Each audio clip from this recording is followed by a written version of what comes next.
Ya, pemirsa kembali lagi bersama kami di Hal Indonesia. Kita akan melanjutkan perbincangan masih tentang cara melakukan isolasi mandiri yang tepat bagi anak yang terpapar COVID-19. Dan saat ini kita telah terhubung dengan Ibu Anelia Sarisani selaku Ketua Satgas COVID-19 Ikatan Psikolog Klinis. Selamat pagi Ibu, apa kabar? Pagi, alhamdulillah baik. Sehat Mbak Tika? Sehat Ibu, kita harus sehat biar bisa terus menginspirasi orang banyak ya Bu ya. Ibu, ini kondisi anak dengan terpapar COVID-19 makin tinggi. Sebenarnya ini juga harus layaknya orang dewasa harus mengalami kondisi isolasi mandiri pada anak juga. Nah, bagaimana sebenarnya untuk bisa menjaga kesehatan mental anak selama isoman, Bu?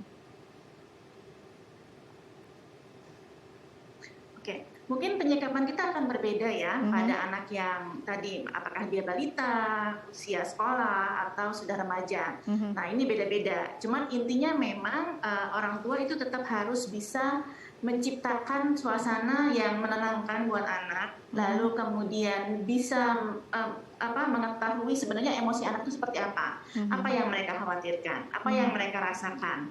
Apakah takut, apakah bosan, Mhm. apakah uring-uringan seperti itu Mhm. ya. Mhm. Itu semuanya harus tetap bisa dilakukan oleh orang tua. Mhm. Nah, sehingga nanti orang tua bisa menanggapi sesuai dengan apa yang dirasakan anak tersebut seperti itu.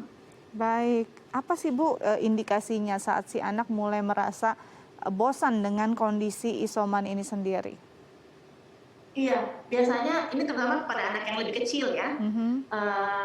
Biasanya mereka menjadi lebih uring-uringan Mhm. gitu, merengek seperti itu Mhm. ya. Mhm. Ini yang umumnya terjadi pada anak yang lebih kecil. Pada anak-anak yang lebih besar, ke arah remaja, mungkin masih bisa kita ajak diskusi, bisa kita ajak bicara gitu ya, Mhm. kenapa mereka perlu diisolasi. Kalau yang lebih susah adalah kalau si anak remaja ini negatif, tapi Mhm. sementara mungkin anggota keluarganya lain yang positif. Ini Oke. yang lebih susah nih, Mhm. seperti Mhm. itu. Karena kalau mereka yang positif, ini lebih mudah ya, kamu harus isolasi karena kamu memang terinfeksi virus Iya. ini, gitu ya. Tapi kalau mereka yang negatif kan susah nih, Mhm. gitu. Aku sehat kok, aku nggak apa-apa, kenapa aku harus tetap tidak boleh keluar rumah, tidak boleh ketemu saudara kandungnya, tidak Nah, boleh kontak langsung dengan orang tuanya, ini akan lebih sulit memang seperti itu. baik. Kalau kita lihat ini kan pengertiannya juga harus berbeda setiap fase anak juga. Bagaimana dengan balita yang kita harus memberi pengertian bahwa memang harus ada isolasi mandiri, berjaga jarak dengan orang lain karena dia terpapar COVID?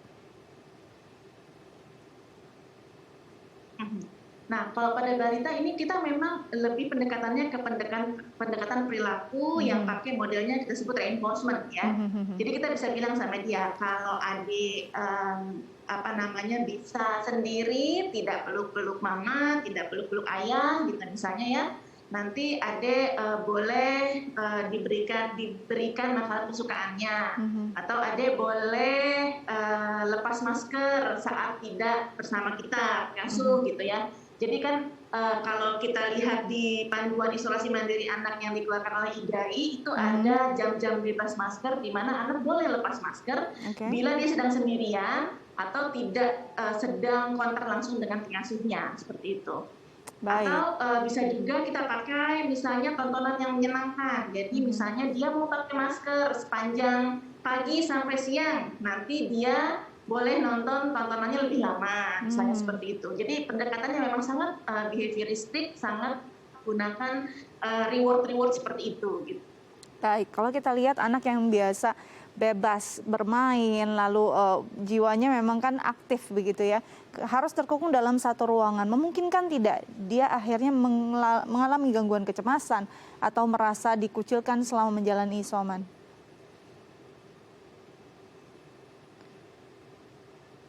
Baik, kita masih mengalami gangguan teknis, sepertinya kita akan coba menghubungi lagi narasumber kita hari ini dan masih membahas tentang isolasi mandiri yang tepat pada anak. Kita masih mencoba untuk terhubung kembali. Baik, Ibu Anelia Sari masih bersama kami? Ya, Ya, Iya maaf tadi tadi maaf terputus. terputus. Saya sedang Iya. di rumah sakit soalnya. Baik. Ibu kalau dilihat ini memungkinkan tidak sih karena anak terkungkung dalam satu ruangan, isolasi mandiri berbeda atau mungkin jauh dari anggota keluarga lain. Memungkinkan tidak dia mengalami kecemasan atau bahkan sampai ke stres atau burnout? Eh, Kalau pada remaja sangat mungkin, Hmm. ya, terutama pada remaja. Karena remaja ini kita tidak bisa menutupi bahwa mereka bisa mengakses berita sendiri. Gitu. Mereka mungkin pegang karena kita perlu komunikasi dengan dia yang yang sedang terisolasi, maka kan dia akan pegang gadget misalnya. Nah, ketika pegang gadget dia akan mengakses informasi baik itu berita atau di sosial media seperti itu kan.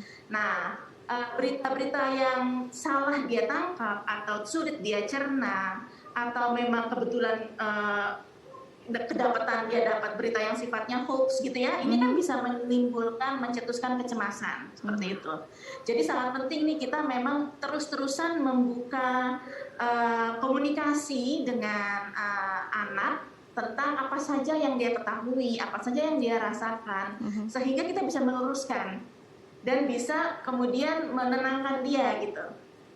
Baik, kalau dilihat tadi mungkin saja akhirnya stres atau timbul kecemasan karena paparan informasi yang bisa jadi informasinya justru membuat tingkat stresnya lebih tinggi. Apa yang harus dilakukan untuk mencegah kondisi ini terjadi atau malah justru makin memperburuk kondisi kesehatannya, Dok? Ya. Nah, sedapat mungkin kita memang bicara sama anak bahwa daripada dia mengakses sosial media, misalnya ini pada anak remaja-remaja ya, daripada dia mengakses sosial media, mungkin lebih baik dia melakukan hal-hal lain seperti apakah membaca buku atau melihat film.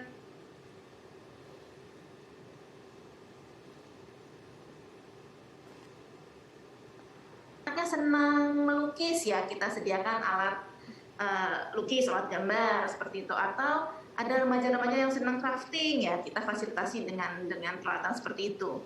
Jadi aktivitas-aktivitas yang meminimalisir penggunaan gadget. Karena penggunaan gadget sendiri itu, apalagi misalnya dia lihat teman-temannya yang tidak isolasi, itu kan bikin dia juga, aduh temanku enak ya nggak isolasi, aku isolasi, seperti itu. Dari sosial media seperti itu ya. Atau tadi berita-berita yang tidak benar. Tapi kan ini nggak mungkin kita 100% membatasinya ya, karena pasti mereka akan bisa akses juga nih si sosial medianya gitu kan. Nah untuk itu sangat penting tadi yang seperti saya bilang, kita diskusi terus, kita buka komunikasi terus sama anak. Hari ini apa saja yang kamu tahu atau ada informasi baru nggak yang kamu akses?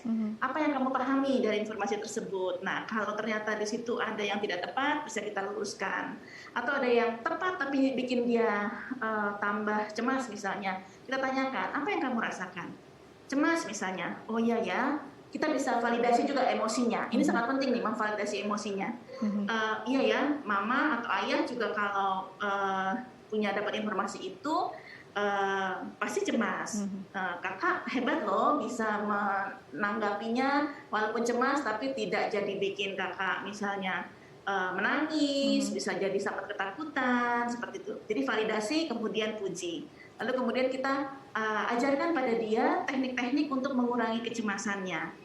Jadi kalau orang tua bisa mengajari teknik-teknik seperti teknik relaksasi, teknik bernafas yang dalam seperti ini, itu juga biasanya membantu anak. Apalagi kalau kita sempatkan untuk melakukan bersama-sama gitu. Yuk kita nafas sama-sama yuk gitu. Jadi teknik-teknik relaksasi sederhana ini banyak sekali, sebenarnya bisa kita akses di mana saja, di sosial media, di YouTube juga ada. Kita pelajari aja, tidak sulit, dan kita bisa ajak anak kita, dan kalau dia melakukan, kita lakukan bersama, anak akan lihat, oh iya ya, ayah, mama, bapak, ibu, bunda gitu ya, juga melakukan ini, seperti itu. Nah, ketika kita melakukan bersama, itu akan terjadi sebuah attachment, sebuah bonding yang baik. Nah, ini juga bisa membantu untuk anaknya menjadi lebih tangguh. Begitu, Mbak. Baik, ini menarik ya, teknik relaksasi ini bisa dilakukan secara bersama. Mungkin hal yang simpel mungkin Ibu bisa menjelaskan atau mencontohkan kalau yang saya tahu misalnya tarik nafas 4, 7, 8. Apakah ada teknik lain yang juga lebih sederhana bisa dilakukan? Nah, saya dapat beberapa akses teknik bernafas yang mungkin pakai animasi. Oke. Jadi biasanya jadi ada animasinya, maka anak dan kita ikutin arahan dari animasi tersebut. Misalnya hirup nafas, nanti animasinya akan menghirup nafas. Biasanya nggak panjang-panjang, 3 sampai 4 lah. Oke. Jadi kita sebutnya square breathing atau box breathing gitu ya. Jadi dia 4 tahapan, makanya bentuknya jadi square atau box gitu ya. Biasanya 3 hitungan tarik nafas, 3 hitungan ditahan, 3 hitungan dikeluarkan, 3 hitungan ditahan, lalu kemudian tarik nafas lagi gitu. Biasanya antara 4 sampai 5 siklus anak-anak yang tadinya sangat cemas atau ketakutan bisa menjadi lebih tenang. Baik. Gitu. Jadi selain asupan vitaminnya, asupan secara psikis juga bisa mempersehat, juga membantu pemulihan baik dari fisik dan juga psikisnya. Terima kasih Ibu telah berbagi bersama kami di Halo Indonesia. Tetap jaga kesehatan, selamat kembali beraktivitas. Terima kasih. Ya pemirsa, usai jeda kita akan menghadirkan informasi menarik dan inspiratif lainnya. Tetap bersama kami di Halo Indonesia.